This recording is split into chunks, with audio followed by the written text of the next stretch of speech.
May 22nd, 1984. 10:09 a.m. A man sits in a chair with a sealed envelope he's forbidden to open. Inside it, a target. Nobody tells him what it is, and by the end of the session, nobody can explain what he saw. The archive is open.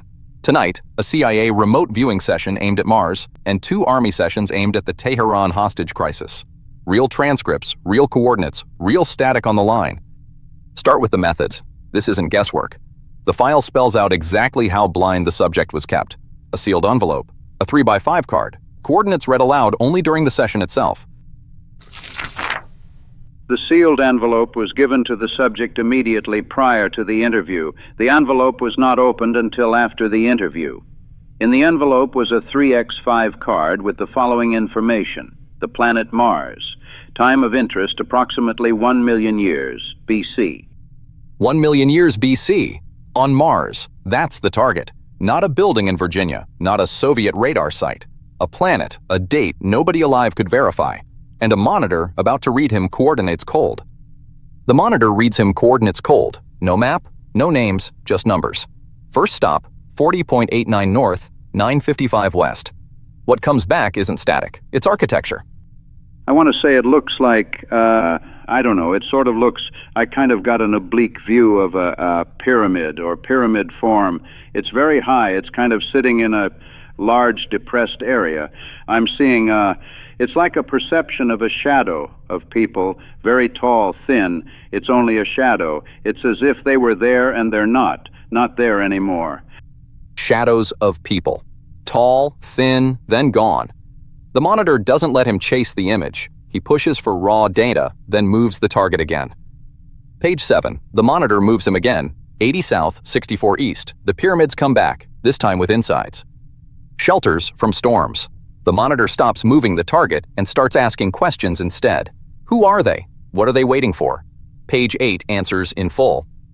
Very tall again, very large people, but they're thin. They look thin because of their height, and they dress like in, oh hell, it's like a real light silk, but it's not flowing type of clothing. It's like cut to fit.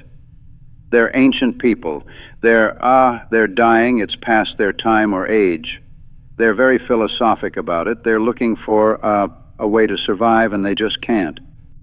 A dying civilization, waiting on a rescue that already left. Page 9 follows them out.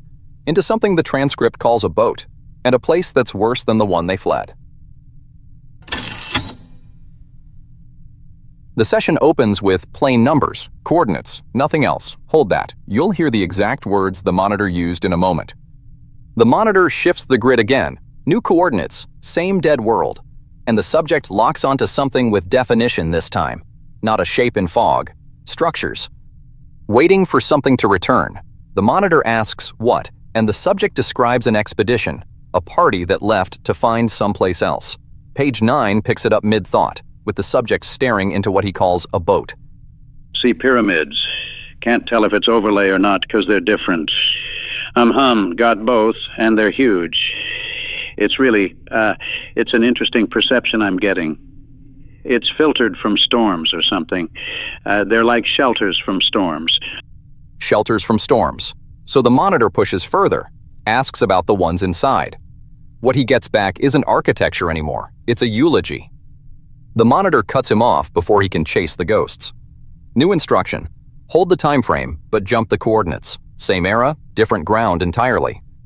I just keep seeing very large people. They appear thin and tall, but they're very large, wearing some kind of strange clothes. Move now to 4645 north, 35322 east. Deep inside of a cavern, not a cavern, more like... All right, now using the information in the envelope I've provided, exclusively focusing your attention now, using the information in the envelope, focus on 40.89 degrees north, 9.55 degrees west. A pyramid, yellowish, ochre-colored. Then the monitor pushes him forward in time, and the subject's language falls apart. He starts describing a disaster he can't name. I'm tracking severe clouds, more like dust storm.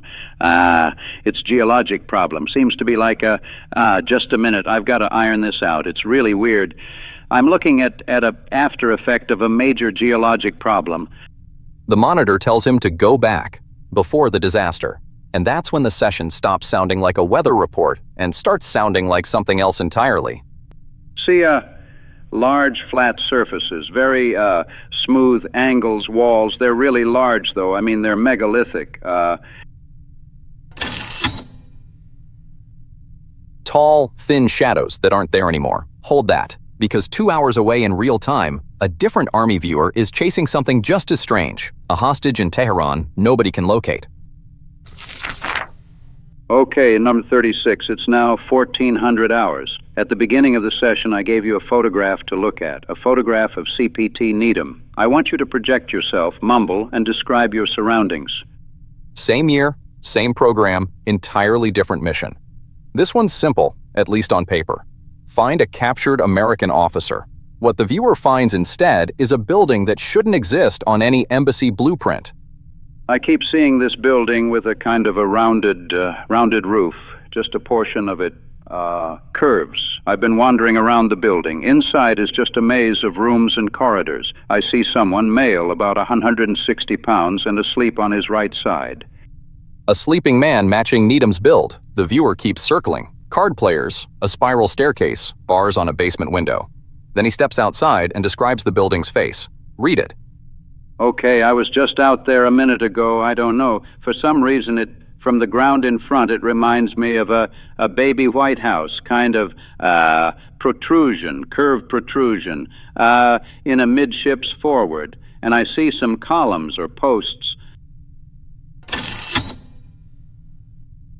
A baby White House. His words on a classified transcript describing a foreign embassy in 1980. Downstairs, 15 or 20 people are having the loudest argument he's ever witnessed. He corrects himself once, and it costs him. The man he's been tracking, Needham, resurfaces, and the viewer notices the room around him has a shape he recognizes from somewhere else in the same building. I noticed that room, where Needham appeared to be, is laid out a great deal like The transcript cuts him off mid-comparison. Page 8 picks up later. The handler sends him back to the argument. The viewer corrects him again, sharper this time. They weren't sitting. They were on their feet. And one man in the crowd is done talking. There was a bunch of people in the room, I guess you'd say ground floor, I don't know. It's off the entry, arguing like hell. There's got to be 15, 20 of them. Yeah, I can't even understand it. Just a lot of noise. They sure are hacked off. A different viewer, a different day. Same crisis. This one's told exactly where to look. Area A. And immediately something in him rejects the assignment. There's some confusion on my part. When you said Area A, I felt sense of urgency, panicky feeling that somebody made a mistake. It was Area C. I remembered that you did say Area A. I just wanted to say that. I don't know why. He corrects his own handler in real time, insists on a letter nobody gave him. Then he finds sandbags, a canvas bag hiding a machine with a keyboard, and a phrase the file won't clarify. I felt there was a hallway in here, so that would be in a space off-center of the building towards the open space. I don't know what direction of the compass it is. At the time, I was looking at the people standing around looking at one individual, and I saw someone behind the sandbag, and I felt it must be in this same, I guess it's a lobby-like room. Same session, earlier in the file. Before the sandbags, before the argument downstairs, the viewer is chasing a single officer through a building he swears he's never seen, and the architecture keeps interrupting him.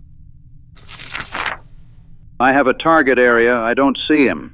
Have an area. Looks like a thin coating of snow on the grass. It's melted on the sidewalks, and it's wet. Yeah, I followed these people down the sidewalk. As I went by this building, I saw a window at ground level. I felt drawn to this window. I thought he might be in there. I think there's more than one person in there. I can't see him. That baby White House line, page 7. He's building the embassy from the outside in, one detail at a time, with no idea what he's describing. The transcript keeps going, after the fountain, after the argument, after the man with the weapon. The handler wants him back with the crowd one more time, and this viewer, already burned once for guessing wrong, corrects the record on his feet. I didn't say they were sitting around. They were on their feet. About half of them are gone. There's mostly groups of 5 or 6 together now, and they're still pretty heated, just a heated discussion. A lot of gesticulation with their hands. I know what he means. There's a guy there that keeps yelling and slapping the stock of a weapon. I think he wants to kill somebody. The rest of them in that group don't agree with him. The session ends there. No follow-up question, no explanation of the weapon, no name for the man holding it. Just a sketch at the back of the file. A rounded roof, a maze of rooms, drawn sideways, like the viewer's hand couldn't keep up with what he saw. Then, without warning, calm breaks. What you're about to hear stayed buried in a classified folder for over 20 years. Listen. I just saw a vehicle crash through something nearby. Can't make it out, really. Vehicle went through fence or wall of building. It's awful close. There's excitement on the ground, the other building. I think it's this building. A burning vehicle crashing through a wall. For the record, the failed rescue attempt, Eagle Claw, burning aircraft in the desert, came in April 1980. The file doesn't date stamp which came first. Make of that what you will. One detail from the tasking sheet never made it into the narrative. Page 2 of the Teheran session names the request itself and who was asking. This report documents a remote viewing RV session conducted in compliance with a request from SOD J3 OJCS Pentagon, Washington, D.C. The purpose of the session was to provide information relevant to the hostage situation in the U.S. Embassy compound in Teheran, Iran. So this wasn't a curiosity project. The Joint Chiefs Operations Directorate wanted eyes on the embassy compound itself. Whatever burned through that wall on page 5, someone with real rank was waiting to hear about it. The session doesn't even end cleanly. It gets shut down mid-thought, and the reason is almost insulting given what just happened. Okay, this damn noise is getting ridiculous. Let's call a stop to this session. Excessive ambient room noise. That's the official reason a national security remote viewing session got aborted. Whatever that noise actually was, it never made it into the record. Remember the shadow people on Mars? As if they were there and they're not there anymore? The Mars file never lets that go. It ends somewhere none of us expected. The shadow people weren't the session's opening image. Page 3 shows the monitor working blind, coordinates sealed in an envelope. Nobody told what planet or era until the interview was already over. What the subject found first was architecture. A dying civilization, waiting for a search party that left to find a new world. The monitor asks how they left. The answer is the last thing recorded before the session is called back to 1984. Get an impression of, don't know what the hell it is. It looks like the inside of a larger boat. Very rounded walls and shiny metal. 3 sessions. 1 aimed at a lost civilization a million years dead. 2 aimed at a hostage crisis that was very much alive. All 3 funded by the same government, filed under the same program, and all 3 officially ended for reasons the paperwork barely explains. Every file we read tonight is linked below. Don't take our word for it. Read them yourself. And if you want the next file on your desk, subscribe. New files every Tuesday and Friday.